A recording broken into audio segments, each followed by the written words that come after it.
Big boss season 9లో ఎప్పుడు ఏం జరుగుతుందనేది ఊహించడం చాలా కష్టంగా ఉంది. ముఖ్యంగా చెప్పాలి అంటే ఈ రోజు వీకెండ్ కావడంతో బిగ్ బాస్ స్టేజ్ మీద సందడి చేశారు నాగ చైతన్య. అయితే ప్రతి సీజన్లో కూడా నాగ చైతన్య వస్తూ ఉంటారు. ఇక ఇందులో భాగంగా నాగ చైతన్యను చూసిన ఆడియన్స్ అందరూ కూడా కేకలు పెట్టారనే చెప్పాలి.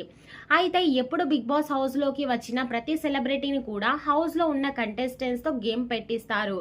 ఆ హౌస్లో ఉన్న కంటెస్టెంట్స్ని 2 టీములుగా డివైడ్ చేసిన తర్వాత ఏ టీం అయితే విన్నర్గా నిలుస్తాదో వాళ్లకు బంపర్ ఆఫర్ ఇస్తూ ఉంటారు. ఇక ఇందులో భాగంగానే మొత్తానికి బిగ్ బాస్ హౌస్లో తనుజ టీం అని అలాగే భరణి టీం అంటూ 2 టీములుగా డివైడ్ చేశారు వీకెండ్ వచ్చిన నాగార్జున గారు. ఇక ఇందులో భాగంగానే హౌస్లో ఉన్న కంటెస్టెంట్స్ కి గెస్ ద పిక్చర్ అంటే ఒక టాస్క్ ఇచ్చారు.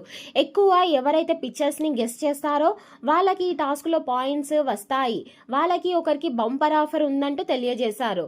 ఇక ఇందులో భాగంగానే తనుజ టీంలో అందరూ కూడా స్మార్ట్ అండ్ స్వీట్ గా ఉండడం వల్ల వాళ్ళు ఎక్కువగా పిక్చర్స్ ని గెస్ చేయడంతో ఫైనల్ గా అయితే తనుజ టీం విన్ అయింది. దీంతో వీకెండ్ వచ్చిన నాగార్జున గారు తనుజ కోసం నాగ చైతన్యకి చాలా మంచిగా చెప్పారనే చెప్పాలి. తనుజ ఎలాంటిదో తెలుసా, ఏదైనా గేమ్ గానీ విన్ అవ్వకపోతే మామూలుగా ఉండదు. హౌస్ లో ఉన్న వాళ్ళందరినీ కూడా వాయింగ్ చేస్తుంది. అందులోనూ ఆమె ఈ వారం కెప్టెన్ అంటూ నాగ చైతన్యకు చెప్పుకొచ్చాడు నాగార్జున గారు కామెడీతో. దీంతో వెంటనే ఒక్కసారిగా హౌస్ లో ఉన్న కంటెస్టెంట్స్ నవ్వుకున్నారు. అయితే తనుజ అంది, నాగ చైతన్య సార్ మీరంటే నాకు చాలా ఇష్టం, నేను మీ మూవీస్ బాగా చూస్తాను అంటే, సార్ నాకు ఒక అవకాశం ఇస్తారా, నెక్స్ట్ మూవీలో ఏమన్నా ఒక చిన్న రోల్ ఇస్తారా అంటే నాగార్జున గారు కలుగజేసుకొని చూద్దాంలే అమ్మా అంటూ అన్నారు.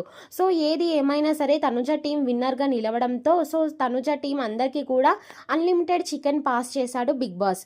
మరి ఫైనల్ గా దీని మీద మీరేమంటారు అనేది మీ అభిప్రాయాన్ని కామెంట్ రూపంలో తెలియజేయండి.